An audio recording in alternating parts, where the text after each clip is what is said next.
మైనా stories. అది ఒక పల్లెటూరు. ఆ ఊరిలో సుందరమ్మ అనే ఆవిడ వడ్డీ వ్యాపారం చేస్తూ ఉంటుంది. ఆమె భర్త సీతయ్య వ్యవసాయం చేస్తుంటాడు. కొడుకు ధనుష్ పాల వ్యాపారం చేస్తూ ఉంటాడు. ఓ రోజు, ఏమే, మనబ్బాయి తోటి వాళ్ళందరికీ పెళ్ళిళ్ళైపోయాయి. వీడొక్కడే మిగిలిపోయాడు. వాడికి అసలు పెళ్లి చేసే ఉద్దేశం నీకుందా లేదా?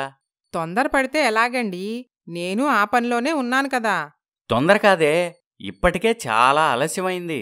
వాడికి వయస్సు పెరిగిపోతుంది. ఇంకొన్నాళ్లు పోతే వాడికి పిల్లనిచ్చే దిక్కే ఉండదు. మీరు నోరు మూసుకోండి. పెళ్ళంటే మాటలా? ఎన్ని చూసుకోవాలి? మన అంతస్తుకు తగ్గ సంబంధం దొరకాలి కదా. ఒరే అబ్బాయి, ఇక లాభం లేదురా.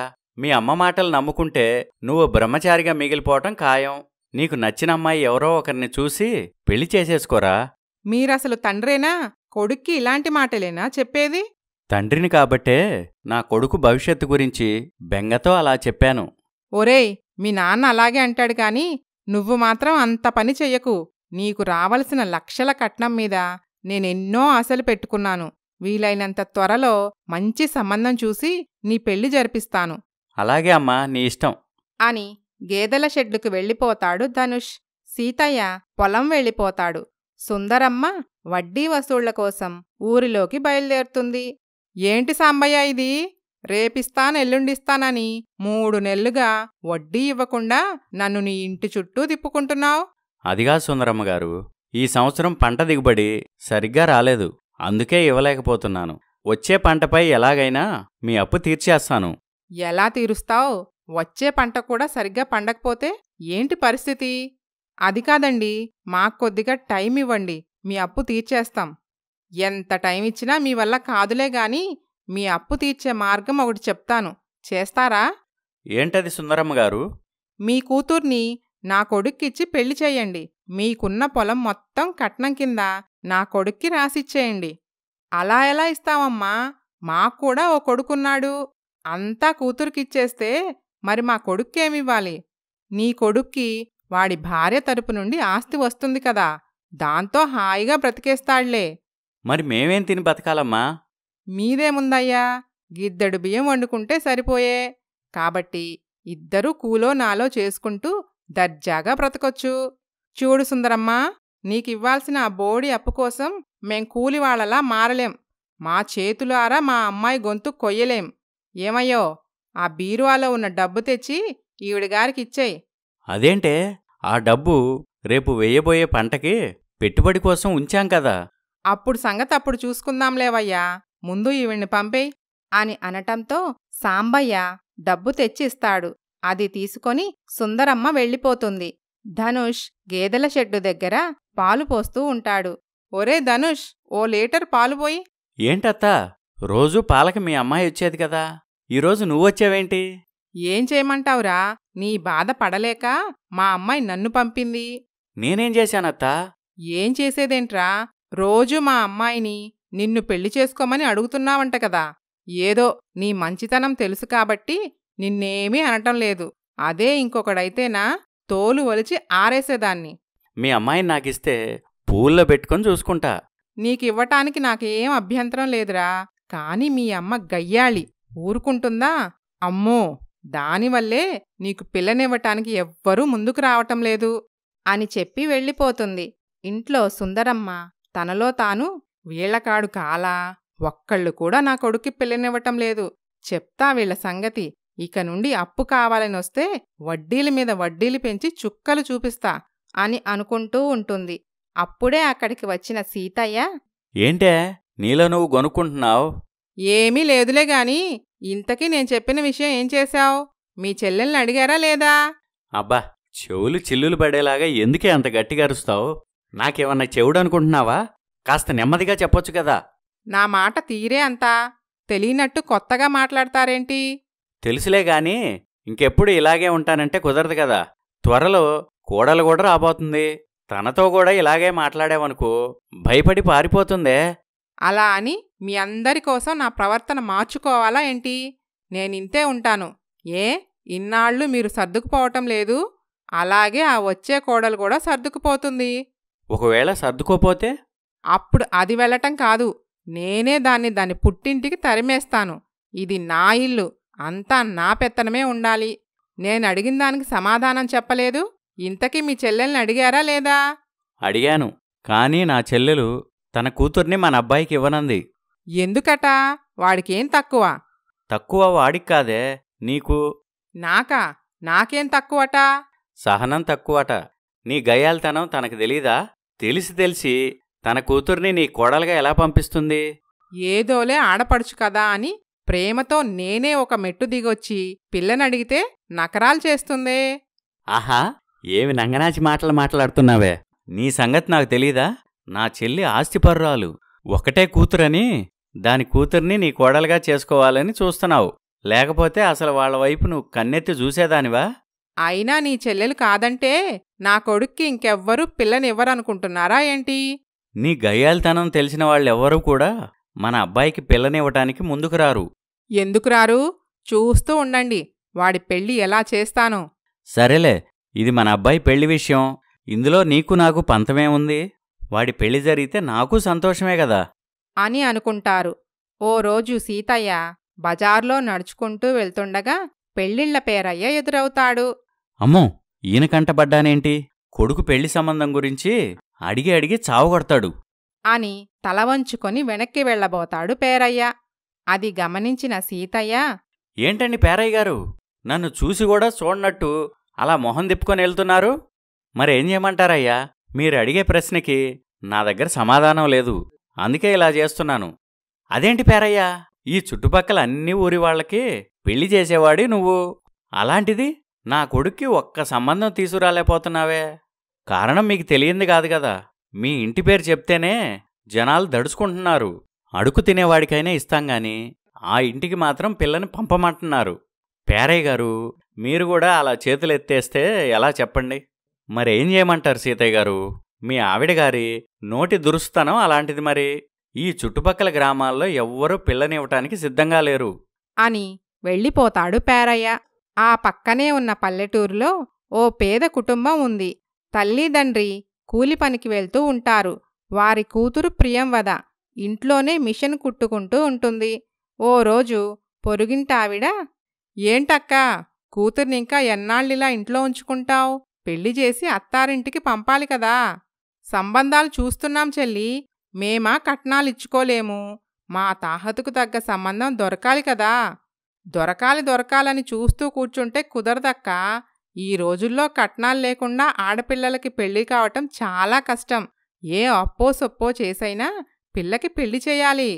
అది కాదు పిన్ని, నా పెళ్లి కోసం మా అమ్మా నాన్న అప్పుల్లో కూరుకుపోవటం నాకిష్టం లేదు. ఇప్పుడు నాకేం వయసైపోయిందని నిదానంగా చేసుకుంటాన్లే. అది కాదమ్మాయ్. చూడు పిన్ని, నా పెళ్లి గురించి మా అమ్మా నాన్నకి లేని దిగులు నీకెందుకు? పక్కింటి వాళ్ల గురించి ఆలోచించటం మానేసి నీ సంసారం నువ్వు చక్కబెట్టుకుంటే బావుంటుంది.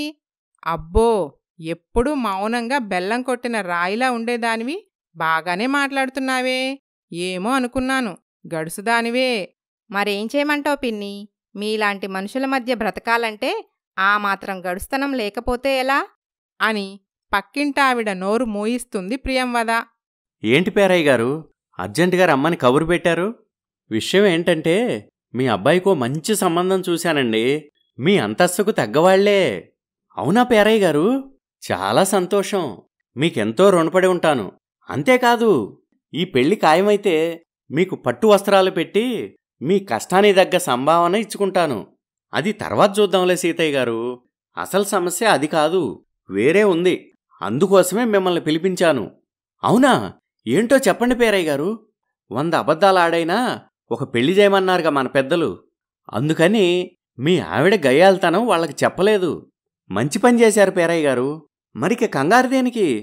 ఎందుకంటే వాళ్ళ ఆచారం ప్రకారం పెళ్ళికొడుకు ఇంట్లోనే పెళ్లిచూపులు ఏర్పాటు చేయాలంట. మరి వాళ్ళు ఊర్లోకొస్తే నేను చెప్పకపోయినా మీ ఆవిడగారి గయ్యాల్తనం గురించి ఈ ఊరి వాళ్ళు ఎవరో ఒకళ్ళు వాళ్ళ చెవిని వేస్తారు కదా. అందుకని నా భయం. అవునండోయ్, అది నిజమే. మన ఊరి వాళ్ళందరూ మా ఆవిడ మీద చాలా కోపంగా ఉన్నారు. ఎందుకంటే వడ్డీల మీద వడ్డీలు వసూలు చేస్తుందని. అందుకని వీళ్ళందరూ మా ఆవిడ మీద పగ తీర్చుకునే ఛాన్స్ వస్తే అస్సలు వదిలిపెట్టరు. అవునండి, అది నాకు తెలుసు. అందుకే నేను ఒక ఉపాయం ఆలోచించాను. ఏంటది పేరయ్య గారు? పెళ్లి చూపులు రాత్రిపూట పెట్టుకుందాం. అప్పుడైతే ఊరిలో ఆడవాళ్ళందరూ సీరియల్స్ చూస్తూ బిజీగా ఉంటారు. అబ్బా, ఈ ఐడియా ఏదో బాగుంది పేరయ్య గారు. అలాగే కానివ్వండి అని సీతయ్య ఇంటికి వెళ్ళి విషయం భార్యకి కొడుక్కి చెప్తాడు. అర్ధరాత్రి పెళ్లిచూపులేంటండి, విడ్డూరంగాను? ఏం చేయమంటావు? తమకి ఊర్లో ఉన్న గొప్ప పేరు అలాంటిది. సరేలే, అయినా ఇంటిపక్క అమ్మలక్కలెవ్వరూ లేకుండా పెళ్లిచూపులకి నేను ఒప్పుకోను. ఎందుకే? వాళ్ళు లేకపోతే నీకేం బాధొచ్చింది? ఆ గిరిజ, శైలజ వాళ్ళింట్లో పెళ్లిచూపులప్పుడు పట్టుచీరలు కట్టుకొని నా ముందు తెగ ఫోజులు కొట్టారు. ఎంత హడావుడి చేశారనుకుంటున్నారు? మరిప్పుడు నేను చెయ్యొద్దు? దెబ్బకి దెబ్బ తీర్చుకోకపోతే ఎలా? ఓసి నీ పట్టుచీరల రివెంజ్ తగలాడా? అసలు నీ కొడుక్కి పెళ్ళవటం ముఖ్యమా, లేకపోతే వాళ్ళ మీద పగ తీర్చుకోవటం ముఖ్యమా? నాకు రెండూ ముఖ్యమేనండి. రెండూ కుదరవు, ఏదో ఒకటే. ఒరే ధనుష్, మీ అమ్మ నీకు ఈ జన్మలో పెళ్లిగానివ్వదురా. నీకు శత్రువు మీ అమ్మ రూపంలో ఇంట్లోనే తిష్టవేసింది. అమ్మా ప్లీజ్ అమ్మా, కావాలంటే నా పెళ్ళప్పుడు గంటకొక పట్టుచీర కట్టుకొని వాళ్ల మీద రివెంజ్ తీర్చుకుంది గాని ఇప్పటికైతే ఒప్పుకోమ్మా. సరేలే, అలాగే కానివ్వండి అని ఒప్పుకుంటుంది సుందరమ్మ. అమ్మయ్య అని ఊపిరి పీల్చుకుంటారు తండ్రి కొడుకు. అక్కడ పెళ్లికూతురింట్లో పెళ్లికూతురు తండ్రి, అదేంటి పేరయ్య గారు, రాత్రిపూట ఏంటి పెళ్లిచూపులు కొత్తగా? అలా అంటున్నారంటే ఖచ్చితంగా వాళ్ళు మా దగ్గర ఏదో దాచిపెట్టడానికి ప్రయత్నిస్తున్నారనిపిస్తుంది. అయ్యో, అలాంటిదేమీ లేదమ్మా. అసలైతే వాళ్ళు అందర్లా పగలే పెళ్లిచూపులకి రమ్మన్నారు. కాని నేనే వద్దని ఇలా ఏర్పాటు చేశాను. ఏంటి, మీరొద్దన్నారా? ఎందుకు? మీ మంచి కోసమేనమ్మా. ఏంటా మంచి పేరయ్య గారు? ఆ కుటుంబంలో వాళ్ళకి రేచీకటి ఉందని చిన్న గాలి వార్త నా చెవిలో పడింది.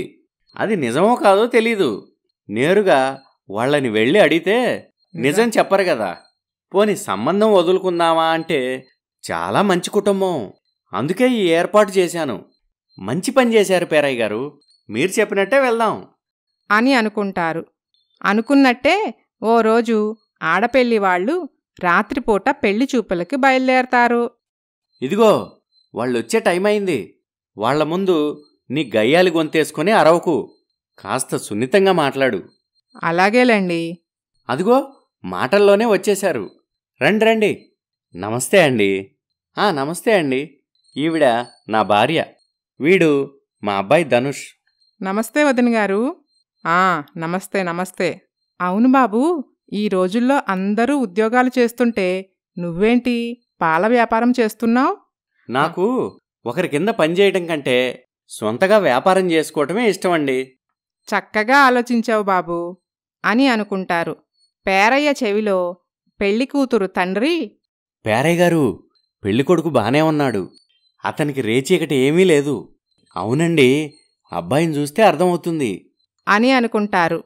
మాకు అమ్మాయి నచ్చింది పేరయ్య గారు. మాకు అబ్బాయి నచ్చాడు. శుభం. ఇక ఆలస్యం దేనికి? మంచి ముహూర్తం చూసి కబురు పెడతాను. లగ్నం పెట్టుకుందాం. అలాగేనండి, ఇక మేము వెళ్ళొస్తాం అని అనుకుంటారు. ఇంతలో సుందరమ్మ ఇంటి ఎదురు ఉన్న గిరిజ అనుకోకుండా బయటికి వచ్చి సుందరమ్మ ఇంటి వైపు చూస్తుంది. గిరిజ తనలో తాను, ఏంటి సుందరమ్మ ఇంట్లో ఏదో హడావిడిగా ఉంది, ఎవరో కొత్త జనం కూడా ఉన్నారు, ఏమై ఉంటుందబ్బా అని అనుకొని, శైలజా, ఓ శైలజా, ఏంటి గిరిజా అటు చూడు సుందరమ్మ ఇంటివైపు. ఆ సుందరమ్మ మనకి తెలియకుండా కొడుక్కి పెళ్లి చూపులు ఏర్పాటు చేసినట్టుంది.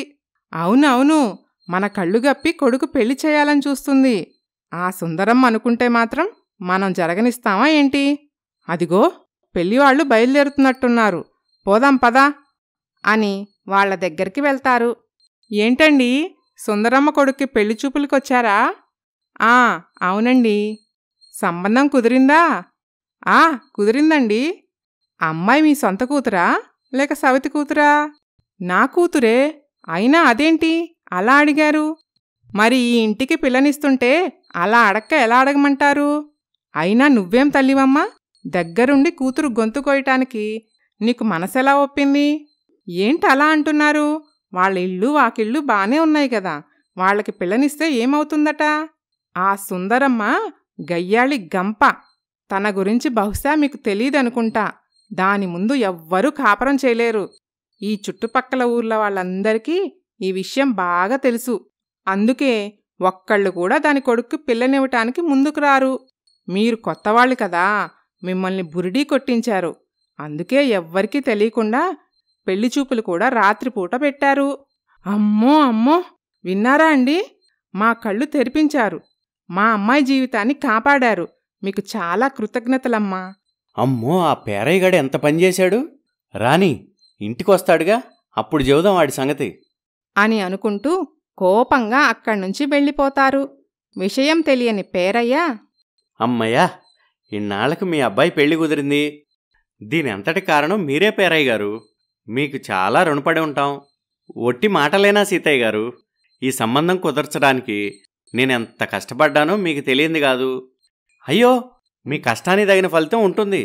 ప్రస్తుతానికి ఈ డబ్బు ఉంచండి, మిగతాది పెళ్ళయ్యాక పువ్వుల్లో పెట్టి ఇస్తాను.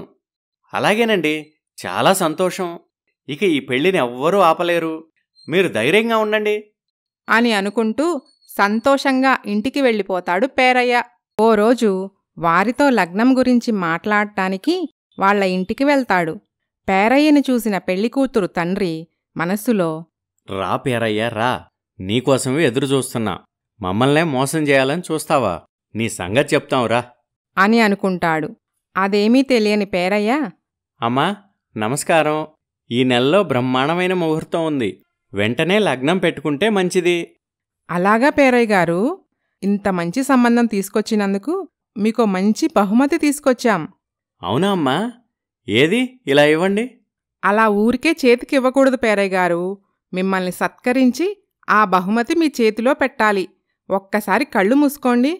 అలాగేనమ్మా, అంతా మీ అభిమానం అని పేరయ్య కళ్ళు మూసుకోగానే చీపురు కట్టలు రోకలి బండలతో ముగ్గురూ కలిసి పేరయ్య ఒళ్ళు వాయకొడతారు. అమ్మో, అయ్యో, నన్ను వదిలేయండమ్మా, మీకు దండం పెడతాను. ఇంకా కొడితే సస్తాను. నీకెంత ధైర్యం? మమ్మల్నే మోసం చేయాలని చూస్తావా? మా కూతుర్ని ఓ గయ్యాళి దగ్గరికి కోడలిగా పంపించాలని చూస్తావా? ప్లీజ్, దయచేసి వదిలేయండమ్మా. ఇంకోసారి ఇటువైపు కనపడితే కాళ్ళు విరక్కొడతా, జాగ్రత్త. బుద్ధుంటే మళ్ళీ ఇటువైపు వస్తానా? నన్ను క్షమించి వదిలేయండమ్మా, మీకు పుణ్యం ఉంటుంది అని అనుకుంటూ అక్కడ్నుండి పారిపోతాడు పేరయ్య. మరోవైపు సుందరమ్మ, ఏమయ్యో, ఆ పేరయ్య వెళ్ళినవాడు వెళ్ళినట్టే ఉన్నాడు. లగ్నం తారీఖు గురించి ఆడపెళ్లి వాళ్ళని కనుక్కొస్తానన్నాడు. మరి అతని జాడే లేదు. అదే నేను అనుకుంటున్నాను. ఒకసారి ఫోన్ చేసి చూస్తానుండు అని పేరయ్యకి ఫోన్ చేస్తాడు. ఇదేంటి, ఎన్నిసార్లు ఫోన్ చేసినా ఫోన్ తీయట్లేదేంటి?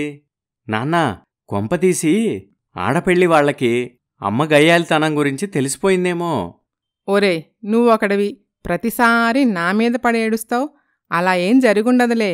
ఏమయ్యో, నువ్వోసారి నేరుగా వెళ్ళి పేరయ్యని కలిసి విషయం కనుక్కొనిరా. అలాగేనే అని పేరయ్య ఇంటికి బయలుదేరతాడు సీతయ్య. పేరయ్య ఒంటిమీద దెబ్బలకి కాపడం పెట్టుకుంటూ ఉంటాడు. అప్పుడే సీతయ్య వస్తాడు. ఏం పేరయ్య గారు, ఎన్నిసార్లు ఫోన్ చేసినా ఫోన్ తీయట్లేదే? ఆడపెళ్లివాళ్ళు ఎప్పుడు లగ్నం పెడదామంటున్నారు? లగ్నం లేదు, ఏమీ లేదు. మీ అబ్బాయి పెళ్ళి నా చావుకొచ్చింది. అదేంటి పేరయ్య గారు, ఏమైంది? ఆ ఒంటి మీద ఆ దెబ్బలేంటి? ఇదంతా తమరదయ్యే. మీకు మేలు చేద్దామని పోయి నేనే ఇరుక్కున్నా. అసలేమైందండి? ఏముంది, మీ భార్య గయ్యాలితనం గురించి పెళ్లి వాళ్ళకి తెలిసిపోయింది. ఆ విషయం వాళ్ళ దగ్గర దాచిపెట్టినందుకు వాళ్ళు నన్ను చావబాదారు. క్షమించండి పేరయ్య గారు, మీ క్షమాపణ వద్దు, మీ డబ్బులు వద్దు. దయచేసి నన్ను వదిలేయండి. మీ అబ్బాయికి పెళ్లి చేయటం నా వల్ల కాదు అని అనటంతో సీతయ్య ఉసూరుమంటూ ఇంటికి తిరిగి వస్తాడు. నాన్నొచ్చేశాడమ్మా. నాన్నా, పేరయ్య గారితో మాట్లాడావా? ఆడపెళ్లి వాళ్ళు లగ్నం పెట్టుకోవటానికి ఎప్పుడొస్తారంట?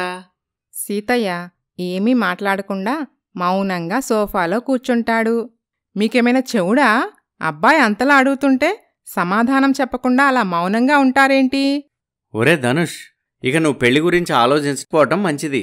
అదేంటి నాన్నా, ఏమైంది? మనం అనుకున్నదే జరిగిందిరా. ఆడపెళ్లి వాళ్ళకి మీ అమ్మ గయ్యాలతనం తెలిసిపోయి పెళ్లి క్యాన్సిల్ చేసుకున్నారట. ఈ మాట వినగానే ధనుష్ డీలా పడిపోతాడు. అసలా ఆడపిల్లాలకి బుద్ధి లేదు. నేనెలాంటిదాన్నైతే వాళ్ళకెందుకట? నన్ను చూసి పెళ్లి క్యాన్సిల్ చేసుకోవటం ఏంటి? విడ్డూరం కాకపోతేను. నాన్నా, వాళ్ళని చూస్తే చాలా మంచివాళ్లా కనిపిస్తున్నారు. మనం వెళ్ళి ఒకసారి మాట్లాడదాం నాన్నా. నెమ్మదస్తులా గాడిద గుడ్డ. అబద్ధం ఆడినందుకు ఆ పేరైనే ఉతికిపారేశారు. ఇప్పుడు గాని మనం వెళ్తే మనల్ని కూడా అలానే ఉతికేస్తారు. నోరు మూసుకొని కూర్చోటం మంచిది అని అనటంతో పాపం ధనుష్ బాధతో బయటికి వెళ్ళిపోతాడు. మరోవైపు పేదింటి పిల్లైన ప్రియంవద మిషన్ కుట్టుకుంటూ ఉంటుంది. ఆమె తల్లిదండ్రులు, ఏంటయ్యా, అమ్మాయి పెళ్లి గురించి ఏమీ పట్టనట్టు అలా మౌనంగా ఉంటే ఎలా? ఈడొచ్చిన కూతుర్ని ఇంట్లో పెట్టుకుని మౌనంగా ఎందుకుంటానే? నా వంతు ప్రయత్నం నేను చేస్తూనే ఉన్నాను. ఏంటోనయ్యా, ఎక్కడ చూసినా ఈ కాలం మగపిల్లలు బోలెడంత కట్న కానుకలు అడుగుతున్నారు. అవునే, ఆ దేవుడు కరుణించి కట్నం లేకుండా మన అమ్మాయిని పెళ్లి చేసుకునే ఓ మహానుభావుణ్ణి పంపిస్తే బావుండు. అవునయ్యా, అలా జరిగితే బాగానే ఉంటుంది. అయ్యో, మాటల్లో పడి అసలు విషయమే మర్చిపోయాను. దేని గురించే? ఈరోజు మన పక్కింటి పార్వతమ్మ కూతుర్ని పెళ్లి కూతుర్ని చేస్తున్నారు. పేరంటానికి పిలిచారు. పెళ్లి పనుల్లో సహాయం చేయటానికి మన అమ్మాయిని కాస్త త్వరగా రమ్మని చెప్పారు. అలాగా? అమ్మ ప్రియా, కాస్త వెళ్ళొస్తావా? అలాగేనమ్మా అని పక్కింటి పార్వతమ్మ ఇంటికి వెళ్తుంది ప్రియంవద. అక్కడున్న అమ్మలక్కలు, ఏమే ప్రియంవదా, నీకంటే చిన్నదైన నా కూతురికి కూడా పెళ్ళైపోతుంది. మరి నీ పెళ్ళెప్పుడే? మనం ఆరాటపడితే మాత్రం అవుతుందా పిన్ని? దేనికైనా టైం రావాలి కదా. ఇంకెప్పుడే టైం వచ్చేది? ముసల్దానివైపోయాక? ఇదిగో చూడవే, ఇలా చెప్తున్నానా ఏమీ అనుకోకు. ఈ జన్మలో మీ అమ్మా నాన్న నీ పెళ్లి చేయలేరు. అందుకని అందుకని నువ్వే ఎవడో ఒకరిని చూసుకుని పెళ్లి చేసుకో. ఏంటత్తా ఆ మాటలు? నీ కంటికి నేనెలా కనిపిస్తున్నాను? కాస్త మర్యాదగా మాట్లాడు. ఎందుకే అలా అరుస్తావు? నీ మంచి కోసమేగా చెప్తుంది. దీన్ని నా మంచి కోరటం అనరు. నన్ను, నా వ్యక్తిత్వాన్ని హేళన చేయటం అంటారు. మా అమ్మా నాన్నని అవమానించటం అంటారు. నన్ను మీ ఇంటికి పేరంటానికి పిలిచింది ఇందుకేనా? ఉన్నమాటంటే ఉలికెక్కువట. అవునే, నిజం ఎప్పుడూ నిష్ఠురంగానే ఉంటుంది. ఇలాంటి వాళ్ళకి నిజాలు అంత తొందరగా రుచించవులే అని అనుకుంటారు. వాళ్ల మాటలకి అక్కడ ఉండలేక ఏడుస్తూ ఇంటికి వెళ్ళిపోతుంది ప్రియంవద. ఏంటమ్మా, ఏమైందే? ఏమీ లేదు. ఏమీ లేకపోతే ఎందుకు ఏడుస్తున్నావు? ఏం జరిగిందో చెప్పమ్మా. ప్రియంవద తన కళ్ళు తుడుచుకుంటూ జరిగిన విషయం మొత్తం చెప్తుంది. అది విన్న ఆమె తల్లిదండ్రుల గుండెలు విలవిలలాడిపోతాయి. నువ్వు ఏ జన్మలో ఏ పాపం చేసుకున్నావో తల్లి, మా కడుపును పుట్టి బాధలు అనుభవిస్తున్నావు. అయ్యో, అలా అనకండి నాన్నా. కన్న కూతురు ఏడుపు చూసి కూడా ఏమీ చేయలేకపోతున్నా ఈ చేతగాని తల్లిదండ్రులని మన్నించు తల్లి. ఏంటమ్మా నువ్వు కూడా అలా మాట్లాడతావు? దారిన పోతుంటే కుక్కలు మొరుగుతాయి. మనం వాటిని పట్టించుకోకూడదు. ఏదో ఒకరోజు మీరు నాకు ఓ మంచి అబ్బాయిని తెచ్చి పెళ్లి చేస్తారు. అది చూసి వీళ్ళందరూ కుళ్ళుకొని చస్తారు. చూస్తూ ఉండండి అని లోపలికి వెళ్ళిపోతుంది ప్రియంవద. అప్పటినుండి ఆమె తండ్రి కూతురి పెళ్లి ప్రయత్నాలు ముమ్మరం చేస్తాడు. అందులో భాగంగానే ఓ రోజు పక్క ఊరిలో ఉన్న పేరయ్యని కలుస్తాడు. అయ్యా నమస్కారం. నమస్కారం అండి. ఎవరండి మీరు? మాది పక్కనే ఉన్న ఊరు. మీ సహాయం కోసం వచ్చానండి. ఏంటో చెప్పండి. నేను కట్నం ఇచ్చుకోలేని ఓ పేద తండ్రిని. నాకొక కూతురుంది. పేరు ప్రియంవద. అందం అనుకువ కలిగిన అమ్మాయి. కట్నం లేకుండా నా కూతుర్ని పెళ్లి చేసుకునే ఎవరైనా మహానుభావుణ్ణి చూసిపెట్టమని మిమ్మల్ని వేడుకోటానికొచ్చాను. లేకనేం ఉన్నాడు, చాలా ధనవంతుడు కూడా. నీ కూతురికి జరుగుబాట్లో ఎటువంటి లోపం ఉండదు. అలాగా అయ్యా?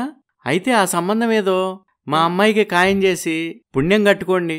మీకు నా జన్మంతా రుణపడి ఉంటాను. అంత పెద్ద మాటలెందుకులే. కాకపోతే ఓ చిక్కుంది. ఏంటి పేరయ్య గారు?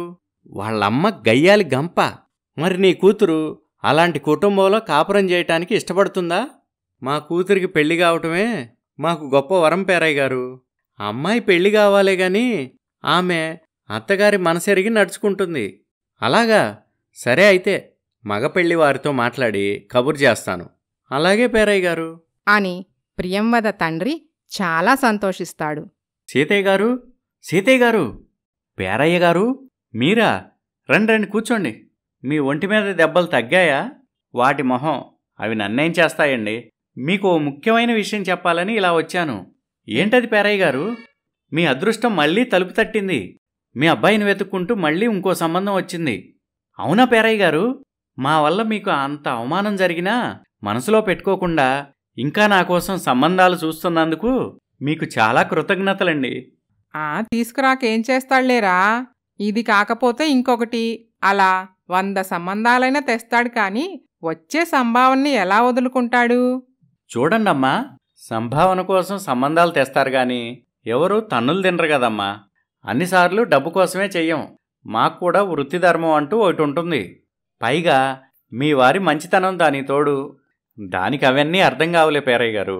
ఇంతకీ ఏ ఊరు సంబంధం? వాళ్లకు కూడా దీని గయ్యాలితనం గురించి తెలిస్తే రేపు మీకు ప్రమాదమేమో పేరయ్య గారు. అబ్బే, నేను ఈసారి భయపడాల్సిన అవసరం లేదు సీతయ్య గారు. వాళ్లకు ముందే మీ గురించి అన్నీ చెప్పేశాను. అవునా? అమ్మ గురించి తెలిసి కూడా ఒప్పుకున్నారా? అవును బాబు. నా గురించి తెలిసి కూడా ఒప్పుకున్నారంటే ఏదో కిరికిరుండాలే. ఏంటది పేరయ్య గారు? కిరికిరేమీ లేదమ్మా. వాళ్ళు చాలా పేదవాళ్ళు, కానీ కట్నం ఇచ్చుకోలేరు. అలా చెప్పండి అసలు విషయం. నేను లక్షల్లో కట్నాలు ఆశిస్తుంటే కానీ కట్నం కూడా ఇవ్వలేని దిక్కుమాలిన సంబంధం తెచ్చారా? మీ ఇష్టం అమ్మా. నేను తెచ్చే ఆఖరి సంబంధం ఇదే. ఇక ఇది కూడా కాదంటే మీ అబ్బాయి బ్రహ్మచారిగా మిగిలిపోవాల్సిందే. అంత మాట అనకండి పేరయ్య గారు. ఈ సంబంధం నేను చేసుకుంటా.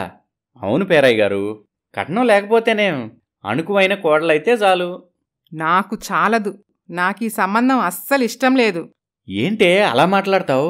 జరుగుతున్నవన్నీ చూసి కూడా ఇంకా నీ పంతమే నెగ్గాలని చూడకు. వీధిలోకెళ్తే కొడుకు పెళ్లి చేయలేకపోతున్నామని నలుగురు మన గురించి నానా విధాలుగా మాట్లాడుకుంటున్నారు.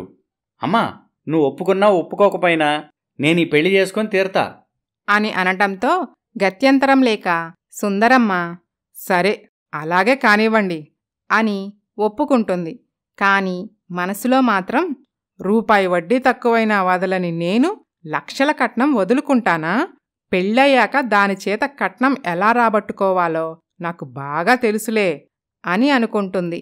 శుభం, నేను ఆడపెళ్లి వారికి కబురు పెడతాను అని పేరయ్య వెళ్ళిపోతాడు. అక్కడ ప్రియంవద తన తల్లితో కలిసి బజారుకు వెళ్ళి వస్తుండగా పక్కింటి వాళ్ళు ఎదురవుతారు. ఏంటి, తల్లి కూతుళ్ళు ఎక్కడికో వెళ్ళొస్తున్నారు? మేమే మీ ఇంటికి వద్దామనుకుంటున్నాం. ఇంతలో మీరే కలిశారు. మా ఇంటికా? ఎందుకు? మన ప్రియంవదకి మంచి సంబంధం ఒకటి తీసుకొచ్చాం. అవునా? ఏ ఊరు? అబ్బాయి ఏం చేస్తాడు? మా అమ్మవాళ్ల ఊరే. మంచివాడు. కూర్చొని తిన్నా తరగని ఆస్తి. మన ప్రియంవదకి అలాంటి సంబంధం దొరకటం నిజంగా తన అదృష్టం. అంతటి ఆస్తిపరుడికి మేమెక్కడ తొగ్గలం? మీరు కాని కట్నం ఇవ్వక్కర్లేదు. మేమే అన్ని విషయాలు మాట్లాడేశాం. అలాగా? మీకు చాలా కృతజ్ఞతలు. కాకపోతే అతని వయసే కొంచెం ఎక్కువ. ఎంతుంటుందేంటి? ఎంత? మహా అయితే 60 ఏళ్లుంటాయేమో. మొదటి భార్య చనిపోవటంతో తోడు కోసం రెండో పెళ్లి చేసుకోవాలనుకుంటున్నాడట. ఏం మాట్లాడుతున్నారో మీకు అర్థమవుతుందా? తప్పే ఉంది. కట్నం ఇవ్వకుండా కూతురు పెళ్లి చెయ్యాలంటే మరి ఇలాంటి సంబంధాలే వస్తాయి. నా కూతురు మీకంతలోకువైపోయిందా? ఇంకోసారి ఇలాంటి పిచ్చి పిచ్చి సంబంధాలు తీసుకొచ్చారంటే పళ్ళు రాలగొడతా, జాగ్రత్త అని కూతుర్ని తీసుకొని ఇంటికి వెళ్ళిపోతుంది. కాసేపటికి ప్రియంవద తండ్రి కృష్ణమూర్తి చాలా హుషారుగా ఇంటికి వస్తాడు. భార్య ప్రమీల దిగాలుగా ఉండటం చూసి, ఏమైంది ప్రమీల, ఎందుకు అలా ఉన్నావు? అప్పుడు జరిగిన విషయం చెప్పి, మాకు ఏదో ఒకరోజు రాకపోదు, అప్పుడు చెప్తా మీ సంగతి అని వాళ్ళని గదమాయించి వచ్చానండి. ఆ రోజు రానే వచ్చేసింది ప్రమీల. ఏంటండి మీరనేది? విషయం తెలిస్తే నువ్వు ఆనందంతో ఎగిరి గంతేస్తావు తెలుసా? అంత సంతోషకరమైన విషయం ఏంటండి? చెప్తానుండు. అమ్మా ప్రియంవద, ఇలారా. ఏంటి నాన్నా? ఇదిగో ఈ స్వీట్ తినమ్మా అని తను తెచ్చిన స్వీట్ కూతురికి తినిపిస్తాడు. ఇదిగో నువ్వు కూడా తిను అని భార్యకి కూడా తినిపిస్తాడు. ఏంటి నాన్నా ఎందుకు ఇంత సంతోషంగా ఉన్నారు? అదే ఇందాకటి నుండి నేను కూడా అడుగుతున్నాను. చెప్తానని విషయం చెప్పకుండా చాలాసేపటి నుంచి ఊరిస్తున్నారు. సరే చెప్తాం వినండి. త్వరలో మన ఇంట్లో పెళ్లి బాజాలు మోగబోతున్నాయి. నా బంగారు తల్లి పెళ్లి కూతురు కాబోతుంది అని సంతోషంతో పాటలు పాడుతుంటాడు. ఏమండి, మన అమ్మాయికి పెళ్లి కావటం లేదని మీకు పిచ్చిగాని పట్టలేదు కదా? చాచా, అలాంటిదేమీ లేదు. మన అమ్మాయికి నిజంగానే పెళ్లి కుదిరింది. ఎంత మంచి వార్త చెప్పారండి. ఇదిగోండి, మీ నోరు కూడా తీపి చేసుకోండి అని భర్తకి కూడా స్వీట్ తినిపిస్తుంది ప్రమీల. ఆ మాట విని ప్రియంవద ముఖం సిగ్గులొలుకుతుంది. ఇన్నాళ్లకి ఆ దేవుడు మన మొర ఆలకించాడన్న మాట. అవును ప్రమీల, ఇక మన కష్టాలన్నీ గట్టెక్కినట్టే. ఏమయ్యా, మరి మగ పెళ్లివాళ్లు అమ్మాయిని చూసుకోవటానికి ఎప్పుడొస్తారో ఓసారి పేరయ్య గారిని కనుక్కోకూడదు? అలాగేనే, ఇప్పుడే కనుక్కుంటా అని పేరయ్యకి ఫోన్ చేసి స్పీకర్ ఆన్ చేస్తాడు. నమస్తే పేరయ్య గారు, ఇందాక ఒక విషయం అడగటం మర్చిపోయా. అబ్బాయి వాళ్ళు అమ్మాయిని చూసుకోవటానికి ఎప్పుడొస్తారు? అదా, నేనే ఫోన్ చేసి చెబుదామనుకున్నా. ఇంతలో మీరే చేశారు. వచ్చే సోమవారం మంచిది, ఆ రోజు వస్తారు. అలాగేనండి, ఉంటాను. ఒక్క నిమిషం అండి. అబ్బాయి తల్లి గురించి నేను మీకు చెప్పిన విషయం మీ అమ్మాయికి చెప్పారు కదా? మగ పెళ్లి వాళ్ళు వచ్చాక మళ్ళీ నాకు మాట రాకూడదు, ముందే చెప్తున్నా. మీకెటువంటి మాట రాదు పేరయ్య గారు. మంచిది, ఉంటాను అని ఫోన్ పెట్టేస్తాడు. ఏంటండి, పేరయ్య ఏదో అంటున్నాడు? అబ్బాయి తల్లి గురించి ఏంటది? మీకో విషయం చెప్పటం మర్చిపోయా. ఏంటి నాన్న అది? నీ కాబోయే అత్తగారు పెద్ద గయ్యాలట. ఆమెతో ఎలా ఎగుతావో ఏంటో, అదొక్కటే నాకు భయం తల్లి. ఇదేంటండి, చావు కబురు చల్లగా చెప్పినట్టు ఇలాంటి వార్తని ఇంత నెమ్మదిగా చెప్తారేంటి? ఈ విషయం తెలిసి కూడా ఎలా ఒప్పుకున్నారు? మరి ఇంకేం చేయమంటావు? మనకి వేరే దారి కూడా లేదు. పైగా కాని కట్నం కూడా లేదు. కాని కట్నం లేదని చెప్పి అమ్మాయిని దాని మానాన పెళ్లి చేసి నీ చావు నువ్వు చావన్నట్టు ఆ గయ్యాళ్ళ అత్తకి అప్పగిస్తామా ఏంటి? అమ్మా, ఇన్నాళ్ళు నా పెళ్లి కోసం మనం పడిన బాధలతో పోలిస్తే ఆ అత్తగారి గయ్యాళితనం పెద్ద లెక్కలోకి రాదులే. అయినా అంతెందుకు, ఇందాక ఆ పార్వతి వాళ్ళు ఎలా మాట్లాడారో నువ్వే చూశావుగా.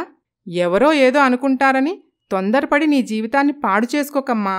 చూడమ్మా, పెళ్లి కాకుండా పుట్టింట్లోనే ఉండి ఊరివాళ్లతో సూటిపోటి మాటలు పడే కంటే గయ్యాళి అత్త పెత్తనం కింద కాపురం చేయటం 1000 రెట్లు మేలు అని తల్లిని సమాధానపరుస్తుంది ప్రియంవద. అనుకున్నట్టే పెళ్లివాళ్లు రావటం, పెళ్లి కుదరటం, పెళ్లి చేసుకొని ఎన్నో ఆశలతో సంతోషంగా అత్తారింట్లో అడుగుపెడుతుంది. ఏంటే ఓ తెగ మురిసిపోతున్నావు? కట్నం తీసుకురాకుండా ఊరికే అత్తింటికొచ్చి హాయిగా కాపురం చేసుకోవచ్చు అనుకుంటున్నావేమో. ఆ పప్పులేమీ నా దగ్గర ఉడకో.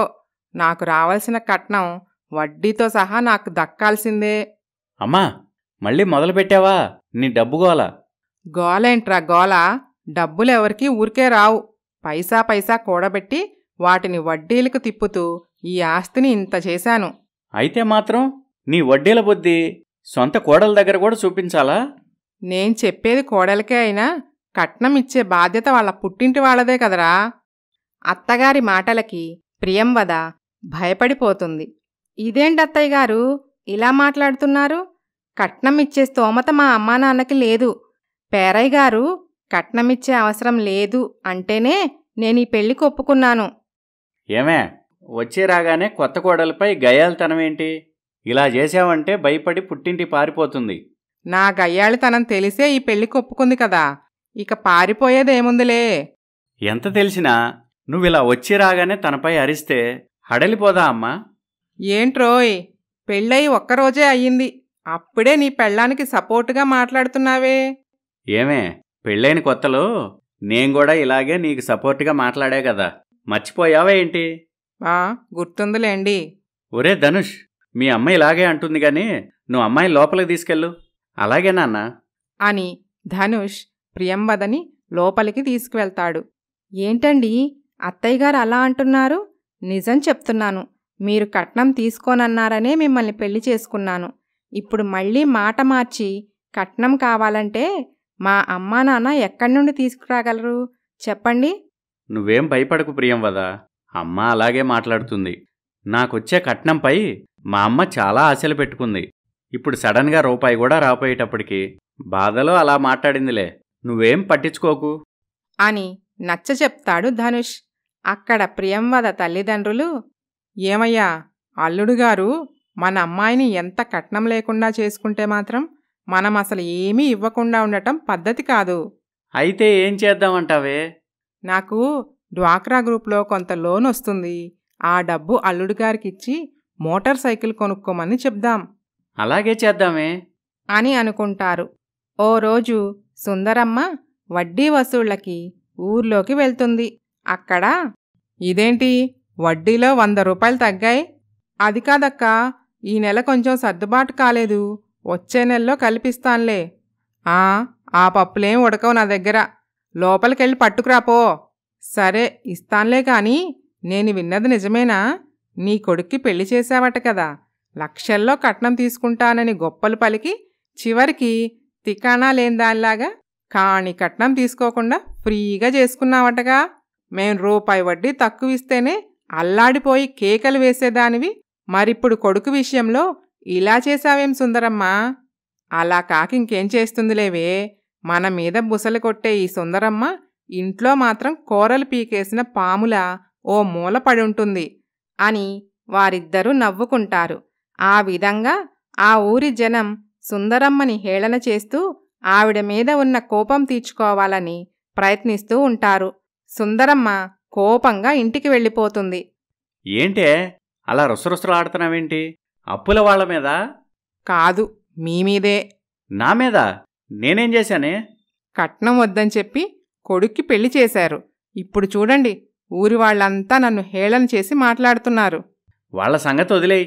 మన అబ్బాయికి పెళ్లి కానివ్వకుండా నీ మీద పగ తీర్చుకోవాలనుకున్నారు. కానీ నీ తెలివితేటలతో అబ్బాయికి పెళ్లి చేశావని వాళ్ళకి ఈర్ష్య. అవునమ్మా, అది తట్టుకోలేకే నిన్ను మానసికంగా దెబ్బకొట్టడానికి ఇలా చేస్తున్నారు. నిజానికి ఇది నీ గెలుపు. అవునే? అబ్బా, మీరు చెప్పేదంతా అబద్ధం.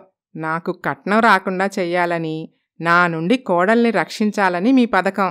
అంతా నాకు తెలుసులే. మేమింత చెప్పినా నువ్వు అర్థం చేసుకోపోతే ఎలాగమ్మా అని అనుకుంటారు. ఓ రోజు ప్రియంవద మార్కెట్కి వెళ్తుంది. అమ్మాయి, నువ్వేనా సుందరమ్మ కొత్త కోడలివి? అవునండి. ఈ పెళ్లికి ఒప్పుకున్నావంటే నువ్వేదో అమాయకురాలువ అయ్యుంటావని అనుకున్నాం. పర్వాలేదే, చూడటానికి తెలివైన దానిలాగే ఉన్నావు. మరి పెళ్ళి ఎందుకు చేసుకున్నట్టు? అదేంటండి అలా అడిగారు? ఆ సుందరమ్మ గయ్యాళి గంప. నిన్ను సుఖంగా కాపురం చేయనిస్తుందనుకుంటున్నావా? అది నీ అంతు చూసేదాకా నిద్రపోదు. ఇప్పటికైనా మించిపోయిందేమీ లేదు. ఈ పెళ్లిని రద్దు చేసుకొని ఇంకో పెళ్లి చేసుకో.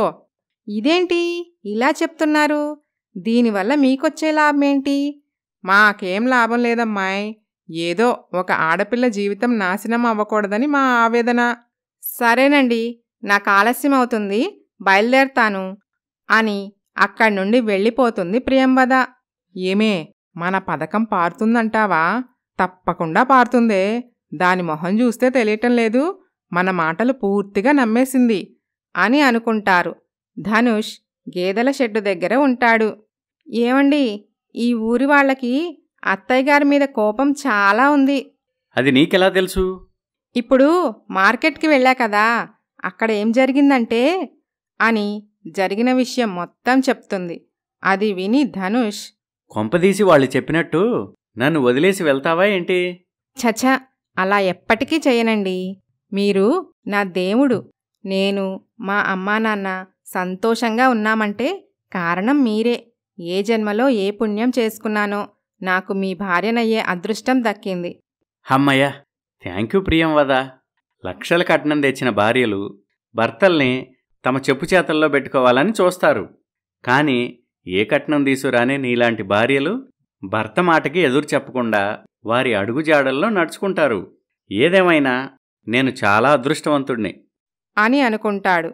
అక్కడ ప్రియంవద తల్లితో ఇరుగు పొరుగు అమ్మలక్కలు, ఏంటి ప్రమీలా, నీ గురించి ఏమో అనుకున్నాం కానీ మంచి డబ్బున్నల్లున్నే పట్టావే. మరేమనుకున్నావే, ఇకపై మన ప్రమీలకి డబ్బుకి కొదవే లేదు. ఏంటి, ఈరోజు పని కట్టుకొని నన్ను పొగిడే కార్యక్రమం పెట్టారు.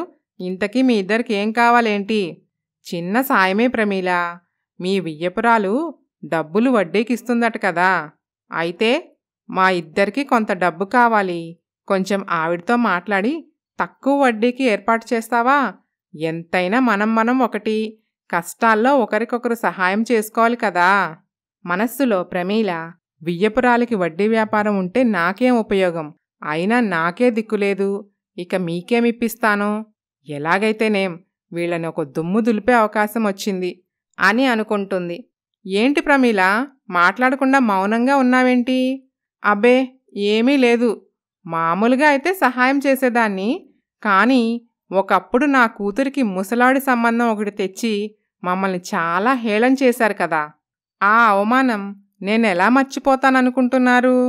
అప్పుడేదో తెలియక చేశాంలే ప్రమీల, అవన్నీ మనసులో పెట్టుకోకు. అందితే జుట్టు, అందకపోతే కాళ్ళు పట్టుకునే రకాలు మీ ఇద్దరు. సందర్భాన్ని బట్టి ప్రవర్తించే మీలాంటి వాళ్ళని అస్సలు నమ్మకూడదు. నేను మీకు డబ్బిప్పించే ప్రసక్తే లేదు. పోండి అవతలకి అని వారిని తరిమేస్తుంది ప్రమీల. దీనికెంత పొగరే, మనకే సహాయం చేయనంటుందా? అసలు దీని కూతురు దానత్తింట్లో హాయిగా కాపురం ఎలా చేస్తుందో అదీ చూద్దాం. పద, వీళ్ళంతూ చూడాలి అని అనుకుంటారు. అమ్మా, నేను గేదెల షెడ్డుకు వెళ్తున్నా. సరేరా, నీ పెళ్ళాన్ని కూడా తీసుకుపో. నీకు సహాయంగా ఉంటుంది. తనింకా నిద్ర లేవలేదమ్మా. ఏంటి, ఇంకా పడుకుందా? అదేమైనా మహారాణి అనుకుంటుందా? త్వరగా ఇంటి పని, వంట పని చేసుకొని గేదెల షెడ్డు దగ్గరికెళ్ళి నీకు సహాయం చేద్దామన్న ఉద్దేశమే లేదు. సరేలేమ్మా, ఒక 5 నిమిషాలు ఆలస్యంగా లేస్తే ఏమవుతుందిలే. నాకు పాలు పోసే టైం అవుతుంది. నేను వెళ్తున్నా అని ధనుష్ గేదెల షెడ్డుకు వెళ్ళిపోతాడు. ఆ తర్వాత కొద్దిసేపటికి ప్రియంవద నిద్రలేచి బయటకి వస్తుంది. ఏంటే, బారెడు పొద్దెక్కే వరకు పడుకున్నావు? ఇంటి పనంతా నాతో చేయించాలనుకుంటున్నావా ఏంటి? అది కాదత్తయ్య, కొంచెం అలసటగా ఉండి మెలకువ రాలేదు అంతే. అబ్బో, ఏం పని వెలగబెడుతున్నావని అంత అలసట? కానీ కట్నం తీసుకురావటం తెలియదు గాని బారెడు పొద్దెక్కే వరకు పడుకోవటం మాత్రం తెలుసు. అది కాదత్తయ్య గారు. ఆపవే, ఇంతకీ నేను అడిగిన కట్నం విషయం ఏం చేశావు? మీ వాళ్లకి చెప్పావా లేదా? లేదత్తయ్య గారు. లేదంటే కుదరదు. కట్నం తెస్తేనే ఇక్కడుంటావు, లేదంటే నీ పుట్టింటికి వెళ్తావు. ఇదేంటత్తయ్య ఇది? ఇంకేం మాట్లాడకు. నీకు 1 నెల రోజులు టైం ఇస్తున్నాను. కట్నం తెచ్చావా సరే సరి, లేదా నీ పుట్టింటి దారిపట్టు. ఈ విషయంలో నేనెవ్వరి మాట వినను అని లోపలికి వెళ్ళిపోతుంది సుందరమ్మ. కాసేపటికి పొలం వెళ్ళిన సీతయ్య ఇంటికి వస్తాడు. అతను వచ్చేసరికి సుందరమ్మ కాలు మీద కాలు వేసుకొని కోడలు చేసి పెట్టిన పకోడీలు తింటూ ఉంటుంది. ఏంటే, తెల్లారిందా నీ తిండికి? ఇంతకీ ఏం తింటున్నావేంటి? నాకు కూడా పట్టురా. మామయ్య గారు, ఇవిగోండి వేడివేడి పకోడీలు, తినండి. పొద్దున్నే పకోడీలేంటమ్మా? అత్తయ్య గారికి ఈరోజు పకోడీలు తినాలని ఉందట, అందుకే చేశాను. అలాగా, చాలా రుచిగా చేసావమ్మా. ఇలా నోట్లో వేసుకుంటే అలా కరిగిపోతున్నాయి. ఇంత బాగా వంట చేయటం ఎక్కడ నేర్చుకున్నావమ్మా?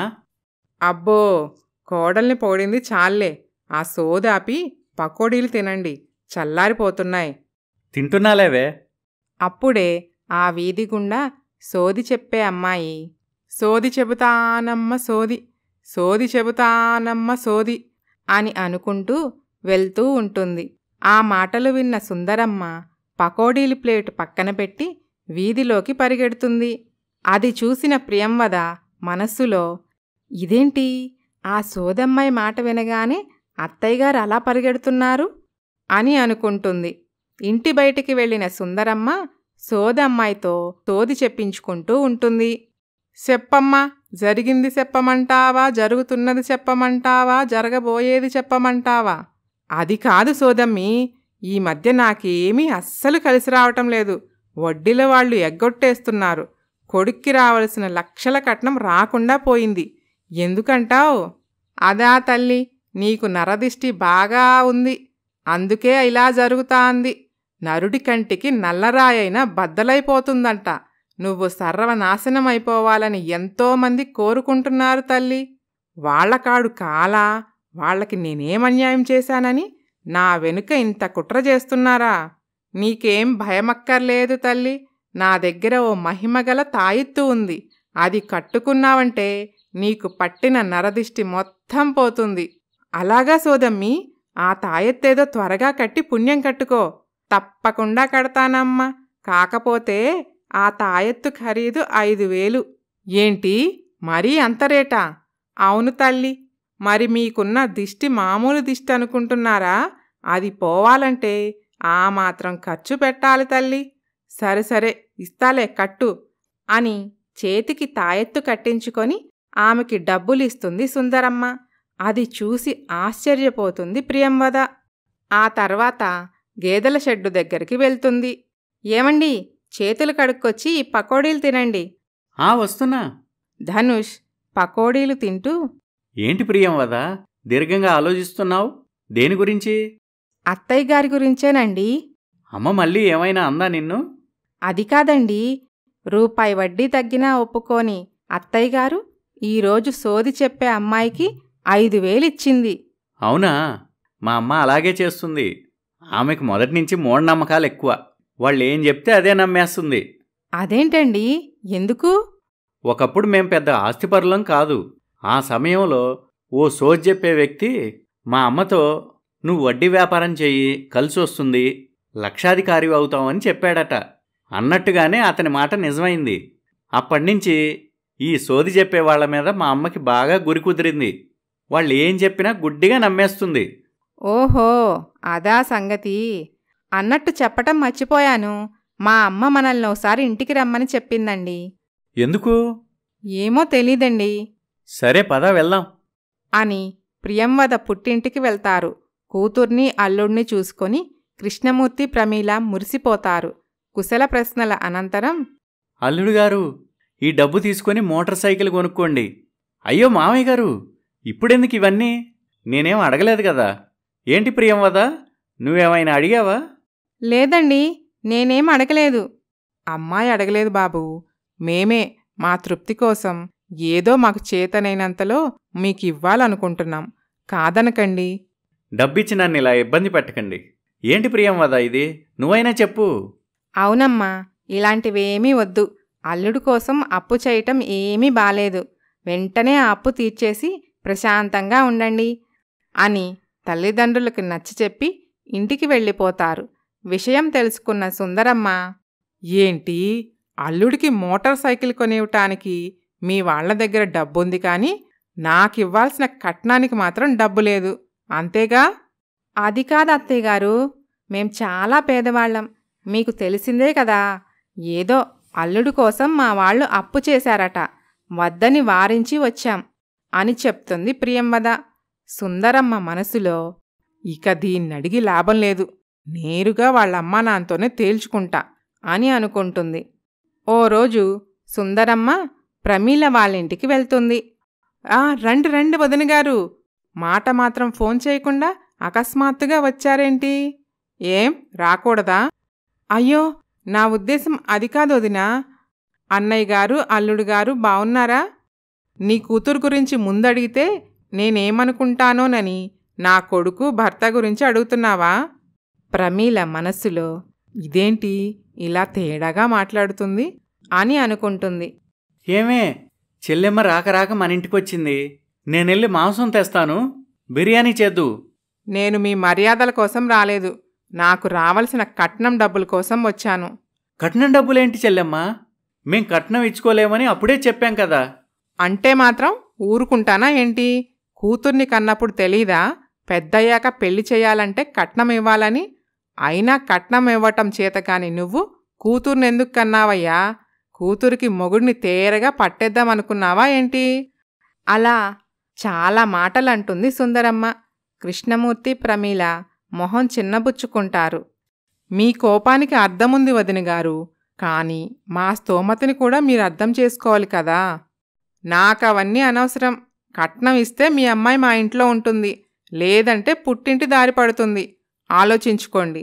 మీకు 1 నెల రోజులు టైం ఇస్తున్నాను అని వార్నింగ్ ఇచ్చి వెళ్ళిపోతుంది సుందరమ్మ. ఊహించని ఈ పిడుగుపాటుకి కంగు తింటారు వాళ్ళిద్దరూ. ఇదేంటయ్యా, ఆవిడిలా బాంబు పేల్చి వెళ్ళింది? అదే నాకు అర్థం కావట్లేదే. గట్టిగా మాట్లాడితే అమ్మాయి సంసారం పోతుంది. పోనీ ఆవిడ అడిగినట్టు కట్నం ఇద్దామంటే మనకా ఆ స్తోమత లేదు. అవునయ్యా, ముందుకు పోతే నుయ్యి, వెనక్కి పోతే గొయ్యిలా ఉంది మన పరిస్థితి. ఇప్పుడేం చేద్దాం? ఓ పనిచేద్దామే, ఈ సంబంధం కుదిర్చిన పేరయ్య గారిని వెళ్ళి కలుద్దాం. అదే మంచిది. పేరయ్య గారు ఆవిడతో మాట్లాడి మన సమస్య తీర్చే అవకాశం ఉంటుంది. పదండి వెళ్దాం అని పేరయ్య ఇంటికి వెళ్తారు. నమస్కారం పేరయ్య గారు. నమస్కారం. బావున్నారా? ఏంటి భార్యాభర్తలిద్దరూ వచ్చారు? నాతో ఏమైనా పనా? అవును పేరయ్య గారు అని జరిగిన విషయం మొత్తం చెప్పి, మీరే ఏదో ఒకటి చేసి మమ్మల్ని ఈ సమస్య నుంచి తప్పించాలి. కృష్ణమూర్తి గారు, మీ బాధ నాకు అర్థమైంది. కానీ నా చేతిలో ఏముంది చెప్పండి? ఈ సంబంధం ఖాయం చేసింది మీరే కదా? కాదంటలేదమ్మా, ఇది మీ అమ్మాయి కుటుంబ సమస్య. చాలా సున్నితంగా వ్యవహరించాలి.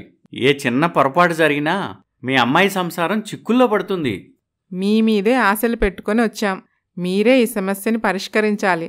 అది కాదమ్మా, నాలాంటి మధ్యవర్తులు వెళ్ళి మాట్లాడితే ఉపయోగం లేకపోగా కొత్త సమస్యలు వచ్చి పడతాయి.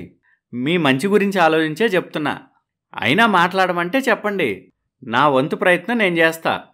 పేరయ్య గారు చెప్పేది కరెక్టే ప్రమీళ. ఈ సమస్యని ఎలాగోలా మనమే పరిష్కరించుకోవాలి తప్ప వేరే మార్గం లేదు. ఓ రోజు సుందరమ్మ తనలో తాను, అసలు వాళ్ళకి నా మాట అంటేనే లెక్క లేకుండా పోయింది. స్వయంగా నేనే వెళ్ళి కట్నం అడిగినా ఇంతవరకు కట్నం డబ్బు నా చేతిలో పడలేదు. చెప్తా వాళ్ళ సంగతి. వాళ్ల కూతుర్ని వాళ్ళింటికి తరిమితే గాని వాళ్ల తిక్క కుదరదు. ఈరోజు ఎలాగైనా సరే దీన్ని ఇంట్లో నుంచి గెంటేయాలి అని అనుకుంటుంది. తన పథకాన్ని అమలు చేయటంలో భాగంగా ఓ పెట్టె పట్టుకొని బయలుదేరుతుంది. ఎక్కడికే పెట్టి పట్టుకొని బయలుదేరావు?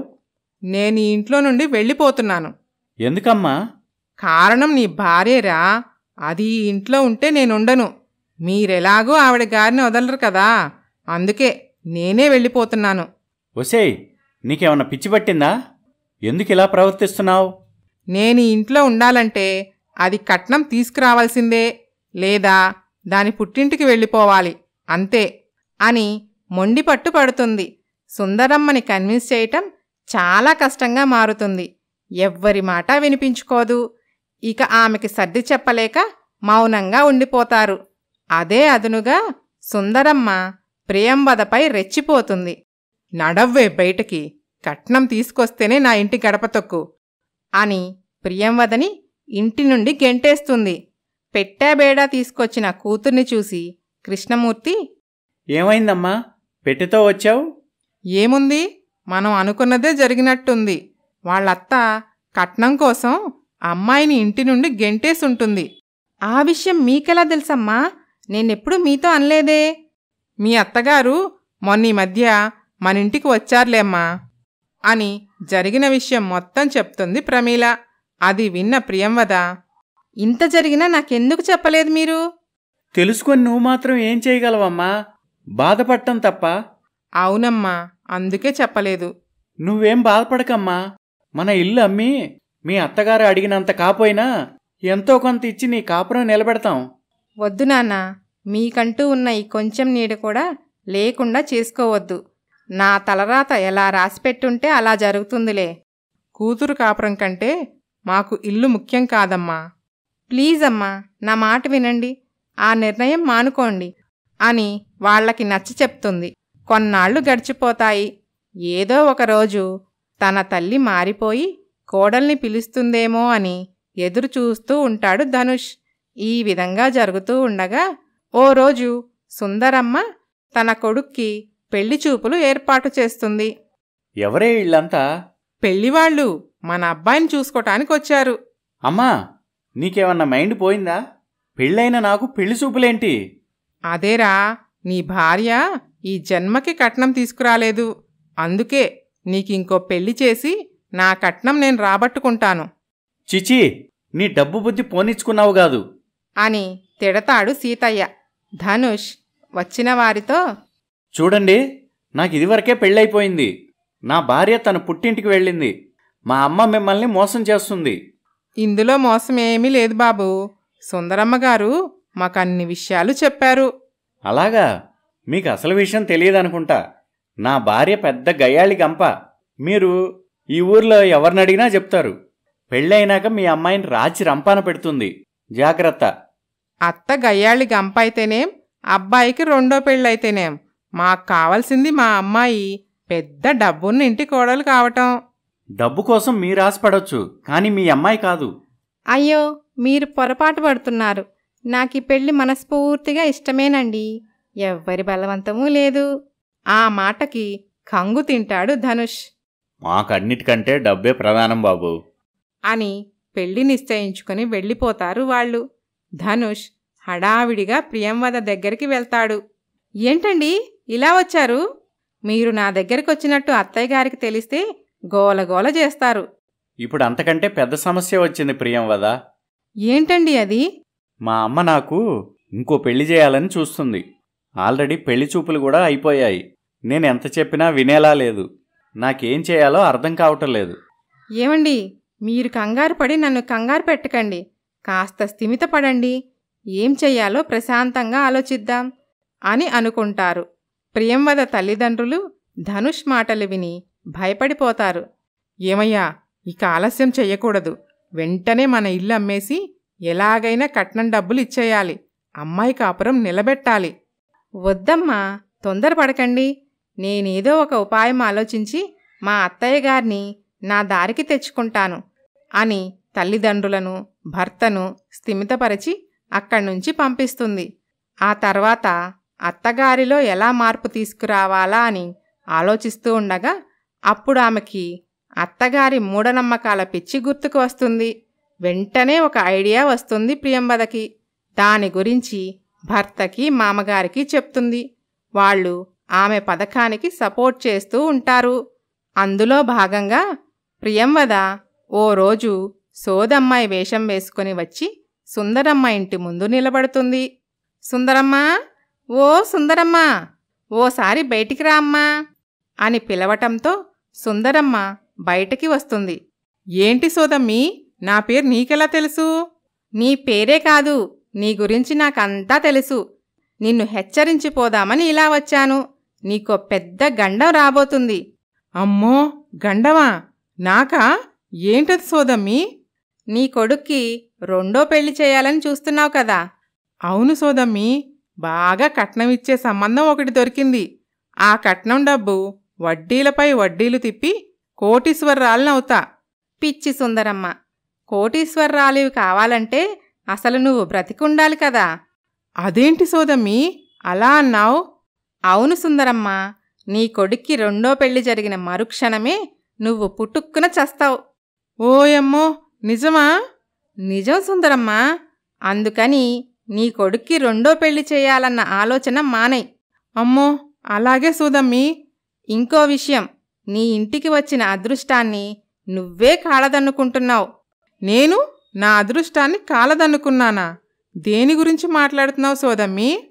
అదే, నీ కోడలి గురించి. తను నీ ఇంట కాసులు కురిపించే లక్ష్మీదేవి. నీ చేతులారా నువ్వే ఆమెని ఇంట్లో నుంచి గెంటేశావు. అది లక్ష్మీదేవేంటి సోదమ్మీ?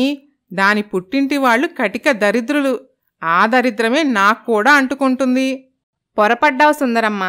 నీ కోడలి జాతకం ప్రకారం ఆమె అత్తింటి వాళ్లకే కాని పుట్టింటి వాళ్లకి కలిసి రాదు. నా మాట నమ్ము. నీ కోడలు నీ ఇంట్లో కళకళలాడుతూ తిరుగుతుంటే నువ్వు కోటీశ్వరరాలివి కావటం ఖాయం. అవునా సోదమ్మీ? నాకంతకంటే కావలసిందేముంది? కాని నువ్వేం చేశావు? నీ చేతులారా నువ్వే నీ అదృష్టాన్ని బయటిక్కెంటేశావు. నీ తలుపు తట్టిన లక్ష్మీదేవిని తిరిగి పంపించేశావు. అయ్యయ్యో, నాకు తెలియక అంత పని చేశాను. వెంటనే వెళ్ళి నా అదృష్టాన్ని ఇంటికి తెచ్చుకుంటాను. మంచిది సుందరమ్మ, ఉంటాను అని సోదమ్మాయి వేషంలో ఉన్న ప్రియంవద వెళ్ళిపోతుంది. సుందరమ్మ హడావిడిగా ఇంట్లోకొచ్చి, రే ధనుష్, అర్జెంటుగా వెళ్ళి కోడల్ని తీసుకురారా. ఇదేంటమ్మా సడన్గా? అయినా వెళ్ళగొట్టింది నువ్వే కదా, కాబట్టి నువ్వే వెళ్ళి తీసుకొచ్చుకో, నేను వెళ్ళను అని అనటంతో వేరే దిక్కులేక సుందరమ్మ కోడలి దగ్గరికి వెళ్తుంది. నన్ను క్షమించమ్మా కోడలా, నిన్ను చాలా బాధ పెట్టాను. ఇకపై అలా చెయ్యను, మనింటికి పోదాంరా అని ప్రియంవదని ఇంటికి తీసుకుని వెళ్తుంది. అది చూసి ఆమె తల్లిదండ్రులు చాలా సంతోషపడతారు. ఆ రోజు నుండి సుందరమ్మ కోడల్ని చాలా బాగా చూసుకుంటూ ఉంటుంది. అలా ప్రియంవద తన తెలివితేటలతో గయ్యాళి అత్తని తన దారికి తెచ్చుకుంటుంది. కథ సమాప్తం. ఈ కథ మీకు నచ్చితే లైక్ చేయండి, షేర్ చేయండి. మరిన్ని మంచి కథల కోసం మైనా స్టోరీస్ ఛానల్ని సబ్స్క్రైబ్ చేయండి.